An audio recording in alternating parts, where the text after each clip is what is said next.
El Gran Premio de Mónaco 2026 fue una locura de principio a fin, pero el momento que más dolió no pasó en la pista, pasó por la radio.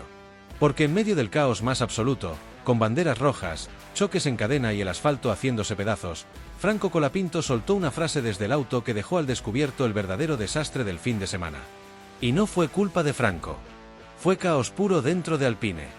Vamos por partes, porque lo que se vivió en el Principado fue de no creer. Arrancó con Verstappen clavándose en la largada, siguió con una lluvia de penalizaciones que cayó sobre más de media parrilla, y se descontroló del todo cuando Lance Stroll y después Charles Leclerc se estrellaron en el mismo lugar exacto, obligando a una bandera roja porque hasta el asfalto recién repavimentado se había roto. Una carrera con más sanciones que adelantamientos, con abandonos por todos lados, con un relanzamiento que fue una verdadera carnicería. Mónaco, el circuito más glamoroso del mundo, convertido en un campo de batalla. Pero ahora presta atención al detalle que cambia toda la historia, porque acá está el verdadero caos. Franco tenía que cumplir una penalización de 5 segundos por pasarse de velocidad en los boxes. Algo que, por cierto, le pasó a media parrilla esa tarde. Y cuando la carrera se frenó con la bandera roja, había una oportunidad de oro para resolver ese tema sin perder tanto tiempo. ¿Sabes qué pasó? Que desde el equipo no le avisaron. No le dijeron nada por la radio. Lo dejaron sin la información clave en el momento más importante. Y ahí Franco explotó, con toda la razón del mundo. Desde el auto preguntó, caliente, ¿por qué no le habían avisado?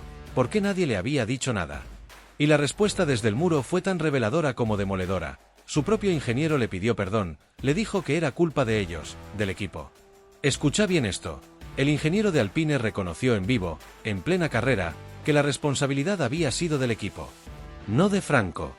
Del equipo. ¿Te das cuenta de la dimensión de lo que estamos diciendo? El argentino estaba haciendo todo bien. Había tenido una largada inteligente, esquivando a Verstappen y ganando posiciones. Se había mantenido limpio en una pista que no perdona. Estaba aprovechando cada chance que el caos le ofrecía. Y mientras tanto, desde su propio equipo, le fallaban en lo más básico, avisarle a tiempo de una sanción.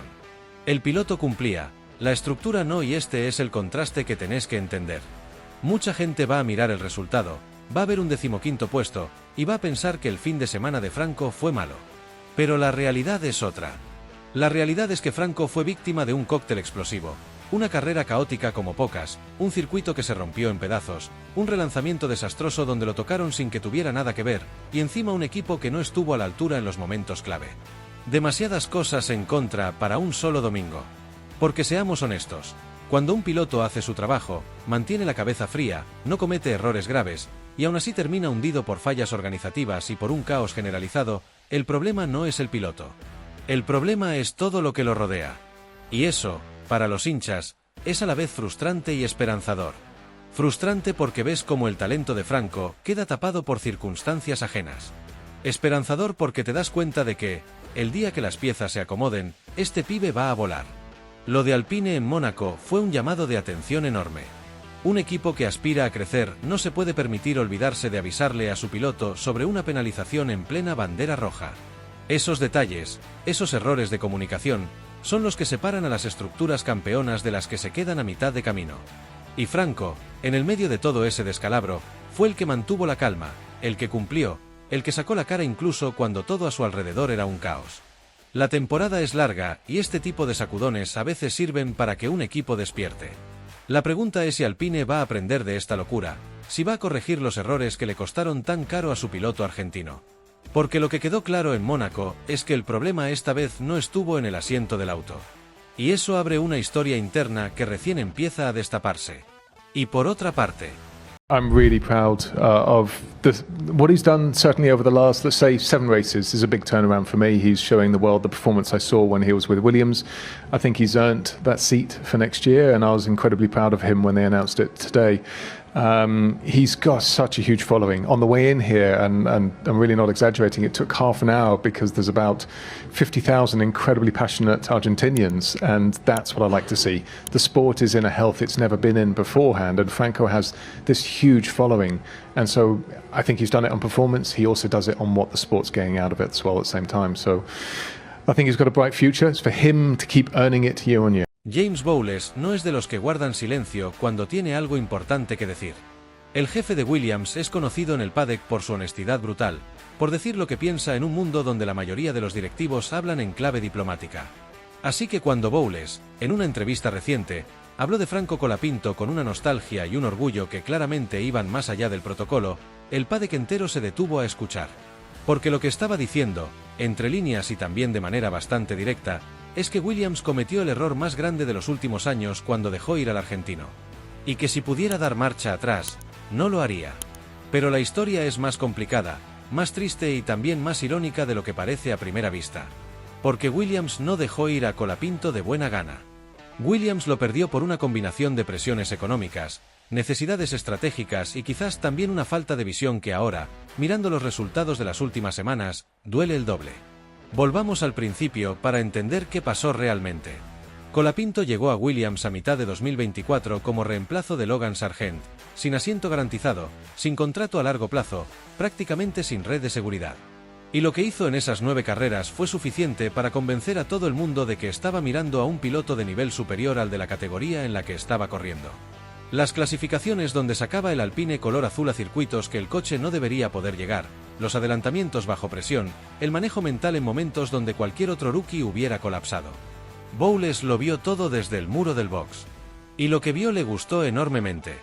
Entonces, ¿por qué no lo renovaron? Acá viene la parte que duele. Williams necesitaba dinero.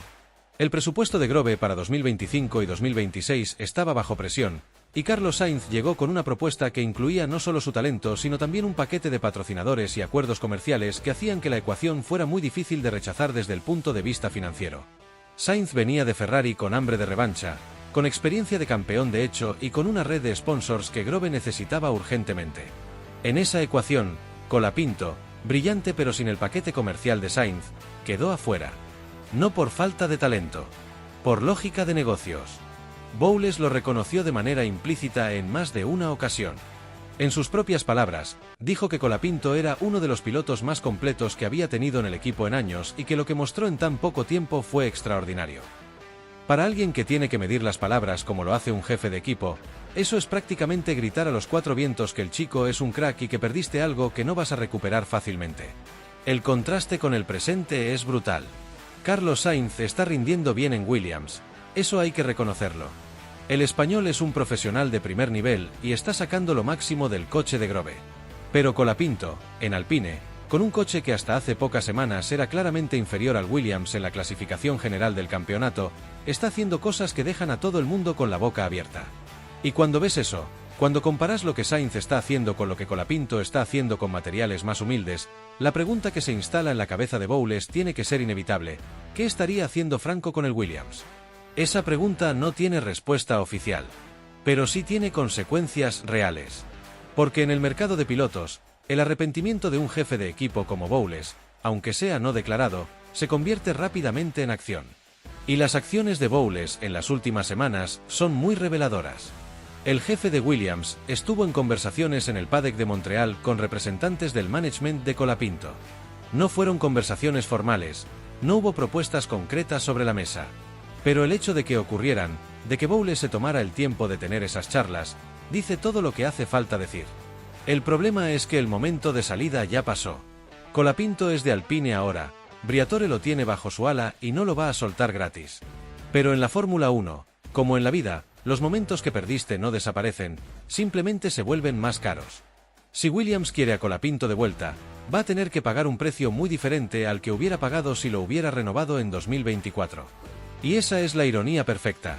El equipo que apostó por la lógica financiera cuando tenía la oportunidad de apostar por el talento puro, ahora tiene que pagar ambas cosas. Hay algo en el temperamento de Colapinto que Bowles reconoció desde el primer día y que sigue viendo en las transmisiones de cada carrera. No es solo la velocidad, que es obvia. Es la manera en que maneja la presión, la manera en que se comunica por radio con sus ingenieros, la claridad con la que analiza el coche incluso en medio de una batalla de pista. Esas cualidades son las que diferencian a los pilotos buenos de los pilotos que pueden llevar a un equipo al siguiente nivel. Y Bowles, que viene de Mercedes y que sabe exactamente cómo se ve eso, lo identificó en Colapinto antes que casi nadie. Ahora Williams sigue construyendo su proyecto con Sainz y Albon. Son una dupla decente, sólida, sin los fuegos artificiales de algunas otras combinaciones del paddock, pero con la consistencia que un equipo en reconstrucción necesita. Pero si le preguntas a cualquiera en Grove, en privado, si cambiarían algo de las decisiones que tomaron en los últimos 2 años, la respuesta que más se repite es siempre la misma: le habrían dado a Colapinto el asiento que se merecía antes de que se lo diera a otra persona. Porque en el negocio de la Fórmula 1, las oportunidades que no aprovechas no desaparecen. Le caen al que está al lado.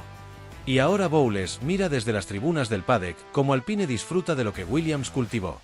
Mira cómo Briatore presume de su superpiloto, como los ingenieros de Enstone se frotan las manos con la data de rendimiento que Colapinto les entrega cada fin de semana, y sabe que parte de esa historia podría haber sido de Grove. Ese es el tipo de conocimiento que no abandona a un director técnico nunca. La pregunta es si ese arrepentimiento se va a convertir en algo concreto antes de que se lo lleven otros. Y por otra parte, lo que hace este escenario aún más complejo y fascinante es que Williams tiene motor Mercedes, igual que Alpine. Eso significa que el día que Colapinto termine en cualquiera de los dos equipos, va a tener la misma unidad de potencia. La diferencia va a estar en el chasis, en el presupuesto, en la infraestructura. Y ahí Williams tiene hoy una ventaja que no tenía en 2024. El coche de Grove mejoró mucho bajo la dirección de Pat Free y Matt Harman. El FW47 ya no es el coche que se quedaba afuera de la Q2 por defecto. Es un coche que Sainz saca a pelear en la zona media con resultados que sorprenden incluso a los propios técnicos del equipo. Imagínate ese coche en manos de Colapinto. Imagínate lo que haría el chico de Pilar con un Williams que ya tiene potencial real de clasificar en la parte baja del top 10 de manera consistente. Bowles puede imaginarlo también. Y es exactamente esa imagen la que lo tiene inquieto, la que lo tiene buscando conversaciones en los márgenes del paddock, la que lo tiene pensando en cómo dar marcha atrás a una decisión que en su momento pareció razonable pero que hoy, con los resultados de Alpine a la vista, parece el error más caro de la historia reciente de Williams. El mercado de pilotos de la Fórmula 1 es despiadado con los que dudan demasiado. Williams lo dudó una vez. La pregunta que todo el mundo se hace en el paddock es si Bowles, con ese carácter directo y esa manera de no esconder las emociones que lo distingue de la mayoría de sus colegas, se va a permitir dudar una segunda vez. Porque las oportunidades en la Fórmula 1 tienen la costumbre de pasar una sola vez. Y si la de Franco Colapinto ya pasó para Williams, el arrepentimiento que se lee en la cara de James Bowles cada vez que ve al argentino cruzar la línea de puntos va a acompañarlo por muchos años más. Y por otra parte... Escucha, olé, olé, olé, Franco. Sexta posición, venimos bárbaros, séptimo, sexto. ¿Seguimos la escalera? Sí, boludo. Qué fin de semana, ¿eh? Sí, mira, si para llegar a sexto no tenés que hacer una práctica libre, ¿la filmás? Sí, no la hacemos más, ¿no? No, en Mónaco hay 3, no, ninguna. Directo de quali. Qué carrera. Un poco solitario también, ¿no? Sí, muy aburrida. Al principio empujé mucho, creo que la primera parte de la carrera venía a fondo, venía muy fuerte. Y después cuando salí de boxes y le pegué a la pared, pisé un poco de agua y me fui. Le pegué a la pared fuerte con la parte izquierda. Quedó la suspensión atrás un poco mal y fui tranquilo, pero nada, igualmente teníamos un gap muy grande.